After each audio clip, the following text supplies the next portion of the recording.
복음 7장 28절에서 30절 말씀입니다. 예수께서 성전에서 가르치시며 외쳐 이르시되 너희가 나를 알고 내가 어디서 온 것도 알거니와 내가 스스로 온 것이 아니니라. 나를 보내신 이는 참되시니 너희는 그를 알지 못하나 나는 아노니 이는 내가 댁에서 낳고 그가 나를 보내셨음이라 하시니. 그들이 예수를 잡고자 하나 손을 대는 자가 없으니 이는 그의 때가 아직 이르지 아니하였음이니라. 아멘. 어제 말씀드린 대로 이 사람들이 메시아에 관해서 아주 잘못된 지식을 갖고 있었습니다. 메시아가 올 때는 우리가 그가 어디서 난지 모르리라 하였다 하면서 성경이 마치 그렇게 예언하고 있는 것처럼 말했습니다. 그러나 성경에서는 분명히 메시아가 올 때는 베들레헴에서 온다고 말씀을 했습니다. 그렇기 때문에 일단은 메시아가 올 때 그가 어디서 오는지 아는 것이 맞는 것입니다. 근데 이제 또 자기들은 일단 예수님이 어디서 온지 알기 때문에 성경에서는 모른다고 했는데 알기 때문에 이 사람은 메시아가 아니다 이렇게 얘기했죠. 또 하나는 그러면 이 사람들이 이제 진짜로 아냐 했더니 그것도 아닙니다. 나사렛에서 온 줄 알고 있단 말이죠. 예수님은 나사렛에서 오신 게 아니고 베들레헴에서 나셨죠. 자, 이게 육적인 차원에서 이야기입니다. 영적인, 즉 신성의 차원에서는 예수님이 어디서 온지도 모릅니다. 전혀. 그러니까 예수님은 이 사람들의 말에 대하여 이 사람들 예루살렘 어떤 한 사람 이야기지만 그런 생각을 보통 많이 갖고 있었으니까 그 잘못됨을 하나하나 낱낱이 다 드러낼 수 있었습니다. 그런데 우리 주님이 그렇게 하지 아니하시고 그들의 주장 중에 최고로 받아줄 만한, 그래 그 정도는 내가 그냥 받아주지 하는 그 정도의 이야기 가지고서도 넉넉히 반박할 수 있었습니다. 그러니까 처음부터 야 성경에 메시아가 오면 모른다는 말이 어디 있더냐, 베들레헴에서 온다고 분명히 가르쳐줬지, 이렇게 반박을 해도 되는데 그렇지 아니하고 그들이 예수님이 올 때 메시아가 올 때 어디서 오는지 자기들이 안다고, 지금 예수 당신은 나사렛에서 온 줄 우리가 안다고, 이것도 잘못 알았구만 나는 베들레헴에서 왔어 이러면 될 거를 그렇지 아니하고 그들의 말 중 최고로 받아줄 만한 한 말을 또 실제로 최고로 받아줬어요. 나사렛에서 온 줄 알고 있는데 그것을 그래 내가 그걸 일단 받아줄게, 받아주었는데도 불구하고 과연 이들의 말이 얼마나 합당한가 이렇게 생각해 보면 전혀 그렇지 않은 거죠. 28절입니다. 예수님은 이 비난과 대적에도 아랑곳하지 않고 크게 외치며 성전에서 여전히 가르치셨다 그랬습니다.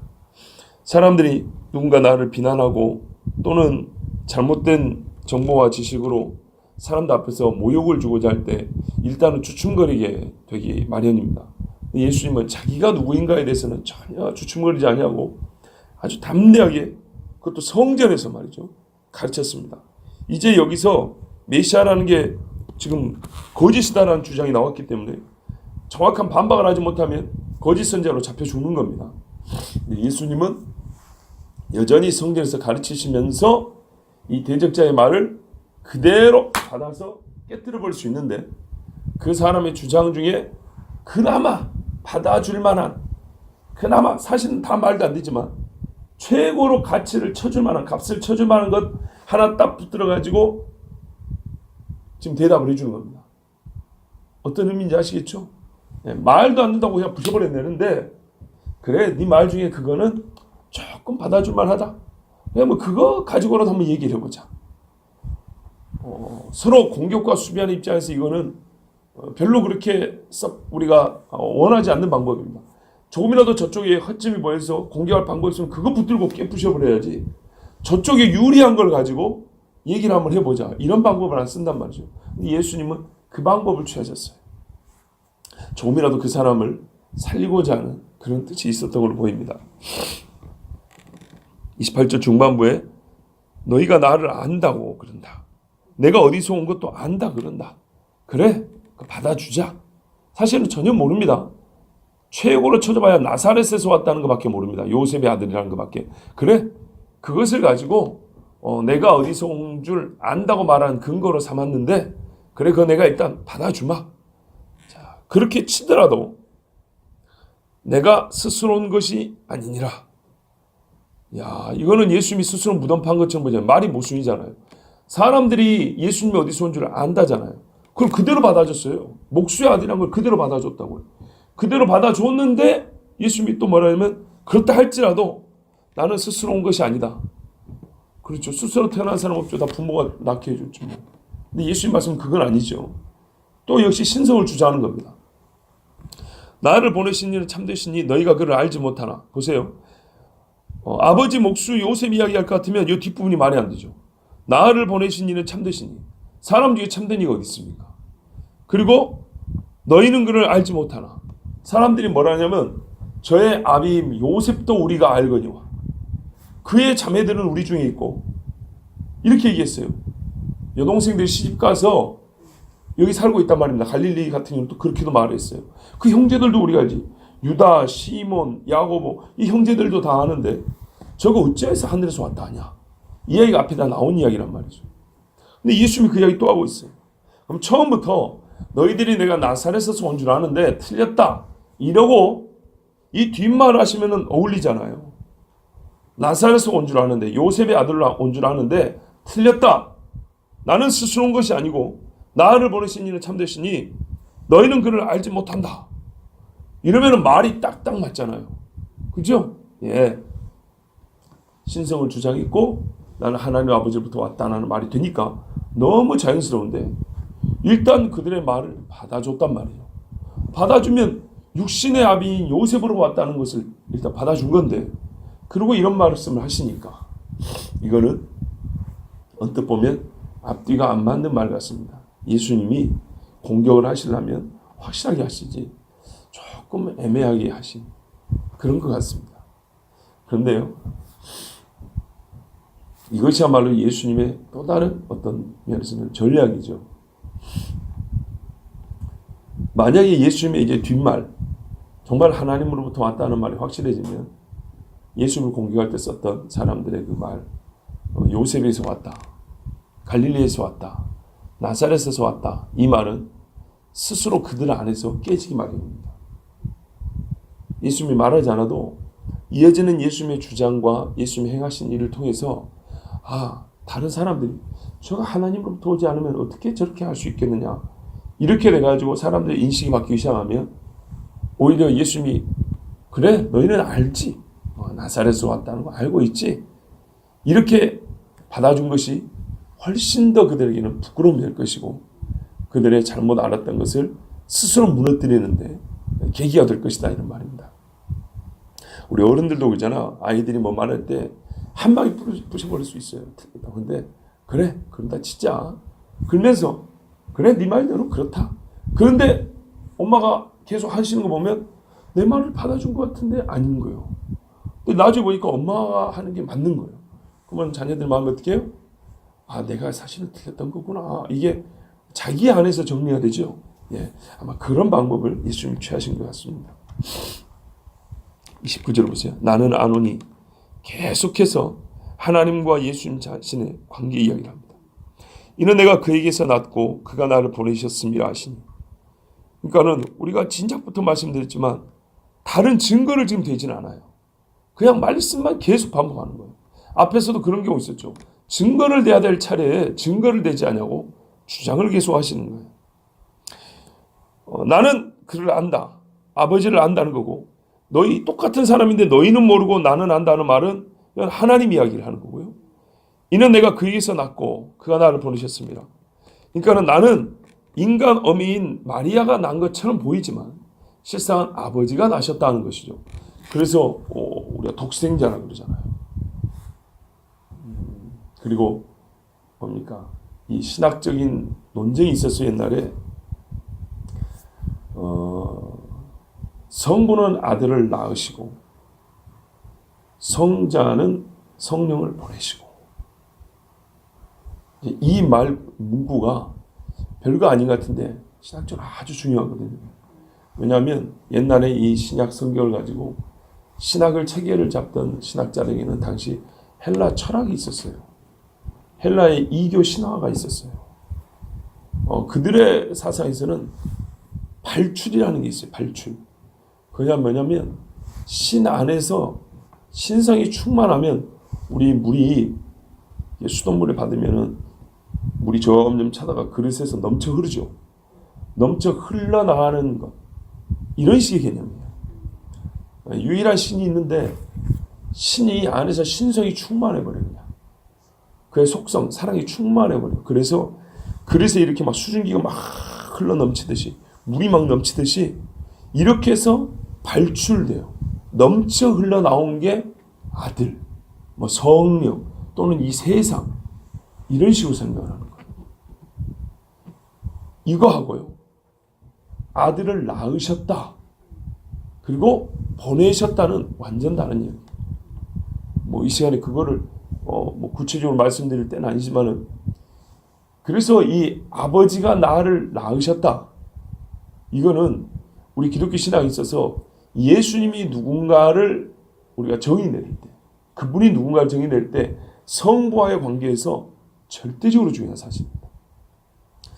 그러니까는 예수님이 지금 하신 말씀도 훗날에 이 어리석은 자들과의 신앙 논쟁을 위해서 꼭 그것을 위해서 주신 건 아니고 이 자체가 사실이지만 이 말씀이 훗날에 교회들이 막 세워질 때 교회의 신학에 대하여 이교 이 철학과 신앙에 물든 사람들이 예수님이 어떤 존재이냐를 설명할 때 그들의 오류와 잘못된 것들을 지적할 수 있고 바로잡을 수 있는 아주 중요한 말씀이 요한복음에 기록되어 있습니다.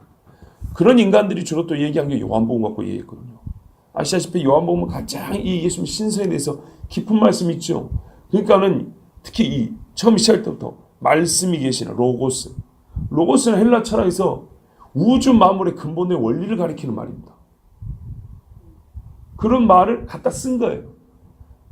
신학계는 성경을 쓸 때 예수님을 뭐라고 표현할까 할 때 마땅한 용어가 없는 용어가. 그래서 가장 적합한 용어를 찾아 쓴 것이 로고스란 말인데 하필 이 로고스란 말이 헬라 철학자들이 이미 쓰고 있던 말이에요. 그 말 뜻이 뭐라고요? 로고스에서 로직, 논리라는 말도 나왔어요. 그러니까는 이 세상이 신에 의해서 만들어질 때 근본 원리, 그것을 로고스라고 이미 불렀어요. 로고스 없이는 세상이 만들어질 수가 없어요. 근데 그게 어떤 측면이냐면 행위적 차원보다는 언어적 차원입니다. 그러니까는 최초의 말씀이 계시할 때 태초의 말씀을 로고스로 써버렸다. 그러니까 헬라 철학에 입각한 신자와 신학자들이 요한복음을 헬라 철학적, 헬라 신화적 개념으로 풀기도 좋은 거예요.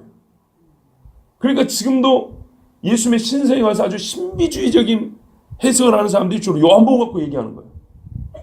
아시겠죠? 자, 그렇지만 용어를 빌려 썼지만은 의미는 새로운 의미가 부여됩니다. 뭐라고 했냐면 우리 1장 1절에도 보면 말씀이 계셨는데 그 말씀이 하나님과 함께 계셔 함께 창조자가 됐다는 아주 독립된 인격, 사실은 신이니까 신격이죠. 독립된 신성으로 말씀하고 있다고요. 하나님과 완전히 하나이면서도 구별되어 있는 그런 신성으로 말씀하고 있다고요. 그리고 이 신성이 그냥 보이지 않는 어떤 원리로 존재하는 것이 아니라 인격에 대해서 이 땅에 왔다는 겁니다. 그리고 그 원리로만 아니라 그 인격 되신 분이 우리를 어떻게 해요? 사시고 죽으셨다는 겁니다. 죽으신데 어떤 의미로 죽었냐면 대속의 제물로 죽으셨다는 겁니다. 이건 헬라 철학과 완전히 다른 이야기입니다. 그런데 오직 단어 하나, 유사 개념을 하나 빌려 썼다는 이런 데서 이교 철학에 입각한 사람들은 요한복음 전체를 아주 신비적으로 풀어내면서 예수님을 헬라 철학과 헬라 신학, 헬라의 신을 연구하는 신학으로 예수님을 해석하고 풉니다. 이런 것들을 뜯어고치는데 지금 예수님의 본인의 자기 정의, 자기가 누군지를 지금 설교하는 이 가르침은 좀 표현이 그렇지만 죽은 자 몇 사람 살리는 것보다 훨씬 중요하다 이 말입니다. 무슨 뜻인지 이해되시죠? 예. 나는 안다. 내가 그냥 단순 발출된 그런 존재가 아니고 그냥 신성이 막 이렇게 흘러나와가지고 막 어떻게 생긴 사람들의 인간 보통 사람 중에 한 사람에게 막 신성, 그러니까 우리말로 하면 성령이 막 충만하듯이 막 그렇게 된 존재가 아니다. 나는 처음부터 아버지와 함께 있었던 아들이다. 나는 처음부터 이 땅 오기 전부터 그를 안다. 이거는 어느 유한한 시간 안에서 이야기 아니에요. 근본적인 차원에서 안다는 거예요. 사람 중에는 하나님을 안다고 하는 사람이 없어요. 기껏해야 우리가 삶에서 어느 한때 은혜 충만한 이야기죠. 매우 부분적이고 경험적으로도 매우 지극히 부분적이고 시간적으로 지극히 한계가 되어 있습니다. 근데 여기서 안다는 것은 근원적 차원에서 안다는 거예요. 시간과 상관없이 즉 영원에서 하나님의 가장 깊은 것까지 아시겠죠? 그 존재 자체를 안다 이런 말이에요. 이거는 인간으로서는 절대 불가능합니다. 절대로. 어떤 인간도 이렇게 안 됩니다. 예수님의 말씀은 해석하면 뭐라고요? 나 하나님이다 그 말이라고요. 나 하나님의 아들이고 난 하나님이다 이런 말씀입니다. 자, 이렇게 됐으면은 사람들이 어떻게 해야 돼요? 처음부터 죽이고자 했죠. 그렇다면 역시 이참에 딱 잡아 죽여야 되죠. 30절입니다. 그들이 예수를 잡고자 하나. 왜요? 죽이려고. 손을 대는 자가 없으니. 하나님께서 야곱이 세겜에서 피비린내를 내고 베델로 옮겨갈 때 그 세겜 주변에 가나안 사람들이 야곱 집으로 와서 충분히 쳐서 죽일 수 있는데도 그들에게 두려움을 줬다고 했습니다. 두려움. 알 수 없는 두려움. 그것처럼 희한하게도 예수님에게 손을 댈 수가 없었습니다. 왜요? 이는 그의 때가 아직 이르지 아니하였습니다. 이 때 하나님께서 보내신 이 일이 있기 때문에 그 보내신 이 일은 절차적 의미에서 바른 방법이 있어야 되지만 시간적 의미에서도 바른 방법이 있다 그랬습니다. 그것이 없고서는 하나님이 뜻하신 그 일 자체를 성취할 수가 없습니다. 예수님은 이 땅에 오셔 사셨을 때 스스로 하나님이 정하신 때를 알기도 했습니다. 지각하여 아직은 때가 아니다. 지금은 뭔 말하지 마라. 지금은 잠잠히 있으라. 하나님이 주신 때를 깨달아 알았습니다. 그런데 한편으로는 깨달아 알 뿐만 아니라 하나님께서 예수님을 두고 때를 정하셨기 때문에 예수님 밖의 사람들이 예수님을 손대지 못하겠습니다. 봐보세요. 예수님이 하나님이지만 인간이기 때문에 육신으로 오셨기 때문에 자기가 주관할 수 있는 때가 있어요. 그래서 자기가 병을 고치는 사람에게는 뭐라 하냐면 지금은 때가 아니니까 잠잠히 있으라. 어느 때까지는 말하지 마. 이렇게 직접 말씀할 때가 있고 이 경우는요. 사람들에게 아직은 때가 아니니 나를 잡지 마라. 이런 거 아니란 말이죠. 그죠? 이건 하나님께서 성자 예수님의 때를 아시기 때문에 그분들 잡지 못하게 사람들의 마음을 붙들어 주신 겁니다. 마음이라기보다는 잡고자 하나 그랬으니까 마음은 있지만 손을 붙잡아 놓은 겁니다. 그리하여서 하나님께서는 아들 예수님이 정확한 때에 본 사명의 의미에 합당하게 죽게 하셨고요. 예수님은 또한 자기가 사역하는 중에도 아버지의 때가 언제인지 지금은 무엇을 할 때인지 아셨기 때문에 그에 맞게 행하셨습니다. 일례로 아주 중요한 사건이죠. 예수님이 마지막 예루살렘 올라갈 때는 여러 가지로 표현했죠. 인자가 대제사장과 바리새인들에게 붙잡혀 죽을 때가 되었다. 인자가 영광받을 때가 되었다. 내가 아버지께로 올라갈 때가 되었다. 이런 식으로 말씀했죠. 예, 이렇게 여러 가지로 자기의 때를 아셨습니다. 여러분 우리도 마찬가지입니다. 우리가 신앙생활 하면서 진짜 중요한 건 때를 아는 지식입니다. 아주 오래전 일인데 한 10년쯤 전에 저 세브란스 병원에 한 여자 청년이 입원해 있었어요. 그 근방에 이제 직장 생활하다가 아마 이 급성 맹장이었나 봐요. 그래가지고 거기서 이제 수술을 했는데요. 그 언니도 참 신앙생활을 나름대로 열심히 하는 분이었어요. 지금은 전도사님 부인으로서 또 생활하고 있는데요. 근데 그 자매가 동생이 이제 맹장 수술했다 했잖아요. 이 친구가 베트남에 가서도 일도 좀 하고 그랬는데 신앙생활이 조금 시답잖아요. 이제 수술에 누워 있으니까 가서 문병을 갔죠. 문병을 가서 하나님 말씀을 하나 폈는데 하나님이 그때 주신 말씀이 뭐냐면 시편 90편이었어요. 나이 30도 안 된, 30 됐을까요? 하여튼 그때 젊은 아가씨한테 전하라고 주신 하나님의 말씀은 뭐냐면 모세의 고백이었어요. 하나님이 우리에게 우리의 날수를 계산할 수 있는 지혜를 주사. 그거였어요. 모세가 당시 나이가 말이죠. 80에서 120 사이 아니겠습니까? 그러면 모세는 나이가 들 만큼 드는, 요즘으로 말하면 진작에 돌아가셔도 될 정도예요. 참 나이 많은 사람입니다. 그런데도 여전히 모세가 구하는 지혜는 뭐냐면, 하나님 우리의 날 계수할 수 있는 지혜를 달라는 거예요. 우리의 날수가 빠르니 힘이 빨라서 화살이 날아가는 것 같습니다. 이 빠른 속도를 어떻게 따르면서 계산하냔 말이죠. 이게 불가능하다는. 근데 우리에게 정말 필요한 지혜가 있다면 날수를 셀 수 있는 지혜가 필요합니다. 아니 뭐 하루 이틀 이게 더하기 하루씩 더해서 무슨 의미가 있겠어요? 그 말은 우리의 날에 때를 하는 지혜가 필요하다는 거죠. 그래서 그 청년회도 그랬어요. 보통 청년회 때는 그런 걸 생각을 안 해요. 그 자체를 생각을 안 하고 살아요. 이것이야말로 지혜가 없다는 겁니다. 하나님께서는 전도서에도 그랬어요. 청년들아, 너희의 젊은 날을 즐거워해라. 우리가 살면서요 가장 즐겁고 복될 때는 언제냐면요, 뭘 많이 가질 때가 아니고요, 지위가 높아질 때가 아니고요, 최고로 젊을 때예요. 젊을 때. 그죠? 최고로 젊을 때가 하나님이 내게 부수를 붙이는 게 내 자체, 이 인간, 이 몸 자체로 최고로 복될 때. 그 복된 날을 누구나 한 번씩은 다 겪을 수 있어요. 그거를 최대한 너는 즐거워해라. 그거 내가 준 선물이다. 육체의 때 중에 가장 아름다운 때. 그런데 하나 기억해라. 아주 그냥 바람 빠지는 소리죠. 너의 창조주를 기억해야 한다.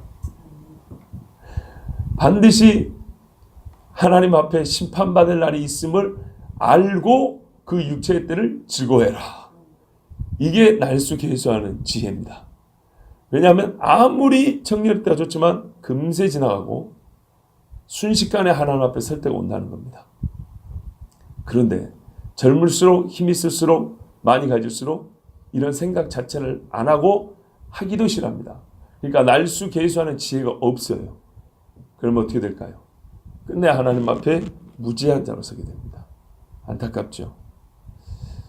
예수님을 통해서 우리가 배운다 그랬습니다. 뭐냐면 예수님의 말씀을 통해서 예수님이 누군가를 우리가 직접 배우지만 예수님의 자기 주장 방식을 배운다 그랬습니다. 때로는 우리가 신앙생활 하면서 증거를 대야 될 때라고 생각되는 경우가 있어요. 설득을 해야 되는 때라고 생각하는 경우가 있어요. 지금 예수님의 이 논쟁이 그렇거든요. 자기 주장은 충분했어요. 우리가 지금 몇 장을 봤습니까? 최소 5장부터 사실상 계속 반복되는 이야기입니다. 나는 하늘로부터 왔고 하나님의 아들이다. 하나님이 나를 보내셨다. 아버지의 뜻을 행하고 있는 중이다. 이걸 계속 반복했다고요. 그래서 사실은 중간에 오병이도 있었고 병든 자를 고치는 기적도 있었어요. 근데 사람들은 여전히 더 증거를 요구합니다. 사실은 증거가 부족하지도 않은데 그때 예수님은 그 연약한 사람들 생각하면 더 증거를 내야 되고 더 변증을 해야 될 것 같은데 그러지 않고 말을 가만 보면 변증은 변증인데 그러니까 증거를 대는 변증이 아니고 주장입니다. 주장. 계속되는 반복된 주장일 뿐입니다. 그래서 결국 보세요. 30절에 설득이 되지는 아니하였고 더 미워해서 죽이려고 했습니다. 다만 하나님께서 때가 아니었기 때문에 손에 내어주지 않은 것입니다. 근데 이런 방법 우리가 주님 앞에 주님이 이 방법을 썼기 때문에 배워야 한다는 겁니다. 사도들이 행하는 거 보면 어떤 경우는 철저하게 증거를 대고 논리적 증거와 물적 증거가 있어서 특히 바울의 설교를 보세요. 이방에 가서 했던 바울의 설교. 이방에서 했던 바울의 설교는 논리적으로도 그렇고 나름대로의 그 증거도 그렇고 이게 보이는 증거도 그렇고 상당히 자기 주장에 따른 증거가 거의 이렇게 딱딱 붙여져 있는 첨부문서처럼 붙여져 있는 것 같습니다. 근데 예수님의 주장은요. 그렇게 대적자들에게 자기 주장을 하면서 그때그때마다 싹 어울리고 필요한 증거들을 잘 붙여주지 않아요. 첨부문서가 하나 누락된 것처럼 그렇게 잘 붙여주지 않아요. 도리어 성질만 돋구듯이 주장이 더 붙여져 있어요.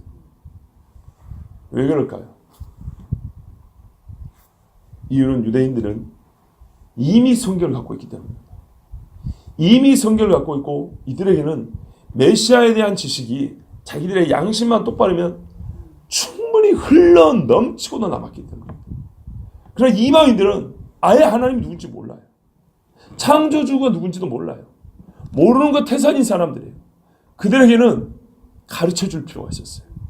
그들은 진짜 어린아이 중에 어린아이기 때문에, 영적 지식에 대해서 완전히 어린아이기 때문에 그들에게는 작은 것부터 하나씩 하나씩 가르쳐주고 보여줄 필요가 있었어요.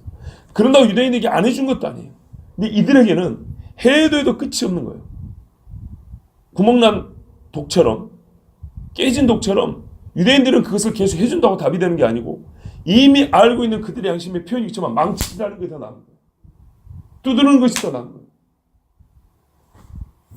이 차이가 있습니다. 교회에서도 그렇습니다. 초신자에게 대하는 것과 오래된 기신자에 대하는 것은 때로 이렇게 큰 차이가 날 수 있습니다. 초신자는 모르는 것이 당연해서 하나하나 가르쳐줍니다. 그리고 어루로 만져줍니다. 많이 기다려줍니다. 그러나 기신자에게는 때로는 이렇게 하나하나 설명해주지 않고 그냥 주장만 봐요. 그건 아닙니다. 그것은 틀렸습니다. 기다리십시오. 기도하십시오. 왜요? 그 왜요에 대해서 이거는 기신자에게는 그걸 말을 하면 할수록 오히려 핑계들이 생기고 오히려 더 게으러짐이 생기고 불필요한 말다툼이 되는 겁니다. 그러나 초신자에게는 기도를 왜 하냐면 그거는 그들에게는 교육이 되고 학습이 됩니다. 이해되시죠? 이 교육과 학습의 단계를 이미 끝난 사람이 기도를 안 하고 하나님의 말씀에 복종하지 않는 것은 몰라서가 아니라 바로 그 거역하는 심정입니다. 하나님께서는 그 거역하는 심정들에게는 증거가 부족한 것이 아니므로 어떻게 하냐면 내 말이 방망이 같지 아니하냐 해서 깨는 겁니다. 맞습니까? 이스라엘의 역사를 보세요. 처음에 모를 때는 가르쳐줍니다. 제사 이렇게 한다. 너희가 가나안 땅에 들어가면 이렇게 하는 거야. 저렇게 가르쳐줍니다. 나중에는요. 더 가르쳐주는 것이 아니고 해라! 하지 말아라. 왜 하지 않느냐? 이제 책망이 나옵니다. 책망이란 건 전제가 뭐냐면요. 아는 것이 있어야 됩니다. 경험이 있어야 되는 겁니다. 맞지요? 바로 그것입니다. 지금 유대인들은 예수님이 가만 보면 우리가 뭐 아주 논리적으로 훌륭한 이 분석가들은 아니지만 예수님 말씀 딱 보면 증거를 대야 될 상황에서 계속 증거를 대는 게 아니고 주장을 반복한단 말이죠. 그래서 더 미움을 산단 말이죠. 그 왜 그런가? 사실은 이렇게 미움이 더 커지고 예수님과 이 대립관계가 더 커진다는 것이 바로 저 하나님이 드러내고 싶은 사실입니다. 아시겠죠? 지금 하나님은 유대인들의 이 죄악상을 이렇게 해서 지금 계속 드러내고 있는 거예요. 예수님과 이들의 사이가 이렇게 멀다는 걸 한 혈통이라서 하나인 것 같지만 실상은 영적으로는 원수지간한 것을 이렇게 드러내주는 거예요. 만약에 한 마음이라면 주장을 하면 할수록 아멘, 그렇죠, 맞아요, 동의합니다 이래 됐겠죠. 그런데 주장을 하면 할수록 반대요. 유대인의 속사를 드러내는 것입니다. 이리하여. 그래서 왜 이들이 예수님을 죽일 수밖에 없었는지, 반대로 말하면 왜 예수님은 죽으셔야 했는지, 바로 이와 같은 죄인들이 형제였기 때문에, 형제들조차도 이와 같이 대적하는 하나님의 원수들이었기 때문에 죽을 수밖에 없는 것을 이렇게 드러내고 있는 중입니다. 여러분, 적어도 여기 계신 여러분과 저는 예수님이 그리스도라는 증거가 더 필요한 사람들은 아닙니다. 우리 삶에서 우리가 얼마나 그것을 인정하며 고백하며 선포하며 사느냐. 매사에 예수님을 앞장 세우고 바로 나의 주님이십니다. 교회 머리이십니다. 이걸 선포하며 그 믿음으로 행하느냐가 남아있는 그런 사람들이 아니겠습니까? 하나님 그걸 보고 계십니다. 유대인들은 충분히 로마서 그러잖아요. 그들은 약속들을 가졌고 말씀을 가지고 있고 언약이 있습니다. 제사가 있습니다. 조상들도 그들의 것이고 더 이상의 무슨 증거가 필요합니까? 저게 그들 위에는 다윗의 무덤 하나로도 증거로 충분합니다. 그러나 히브리서 말씀대로 오늘이라 일컫는 그날이 되었건만 마음이 완악하여 광야에 불신자들 같이 그렇게 예수님을 대적했습니다. 우리 주님은 경고합니다. 마지막 때에는 배도가 있을 것이며 귀신의 가르침을 따르리라. 지금 이 사람들이 예수 뭐 귀신 들렸다 했지만 실상은 그들이 귀신의 가르침을 따르는 사람들 아닙니까? 그리고 그것이 여실히 드러난 자는 곧 마귀라고 불렸던 가룟유다. 우리는 이렇게 말할까요? 예수님의 생애 중에 어느 한 국면을 우리의 시대로 이렇게 대비를 시키자면 예수님 십자가 직전의 상황, 마지막 예루살렘에 그때가 우리 지금 현재 우리 교회가 마주친 상황입니다. 조금 있으면 예수님은 세상에 고발당하고 세상에 불의한 자들에게 재판장이신 예수님의 재판을 받죠. 교회가 그렇게 될 것입니다. 무죄한 자로서 예수님 십자가에 달려 죽으신 것처럼 교회가 무죄한 자로서 세상의 죄인들에게 죄인으로 여겨져 죽임을 당하는 핍박을 당하는 그런 때가 성경에는 온다고 분명히 기록하고 있습니다. 그때 예수님이 보여주신 것은 겟세마네 동산에서의 기도였습니다. 우리가 해야 할 일도 그것입니다. 그때는 그렇게 기도하는 겁니다. 아버지요, 정말로 이 잔을 옮겨주셨으면 이 고통이 크므로 우리의 당한 이 고난이 이 작은 육체가 감당하기 어려움으로 야곱이 미약하오니 그런 고백이 있죠. 교회가 미약하고 야곱이 미약하오니 주여 감화해 주옵소서라고 기도하지만 또 뭐라고 우리의 기도는 마지막 마무리가 될까요? 그러나 나의 원대로 하옵시고 아버지의 원대로 하옵소서. 이렇게 마지막까지 기도할 수 있는 교회가 진짜 교회고 주님이 마지막 때에 정말 사용하시는 교회입니다. 예, 우리 하나님은 때를 아셨기 때문에 예수님을 지금 당장 사람들의 손에 넘겨주지 않으셨습니다. 지금 교회는 사람들의 손에 완전히 넘어가지 않았습니다. 아직은 때가 아니므로 하나님께서 교회가 잠에서 깰 수 있고 준비할 수 있는 기회를 주고 계십니다. 하나님 주님이 허락한 때에 아직 한번 청년의 때가 있을지 모르겠어요. 있든지 없든지 우리는 하나님의 때를 알고 지금은 정말 주님 오시기 직전의 시대요. 준비해야 되는 때라는 것을 알고 함께 기도할 수 있길 바랍니다. 기도하겠습니다. 하나님 아버지 감사합니다. 하나님 아버지 앞에 나와서 우리가 기도하게 하시고 주의 자녀들이 하나 되어서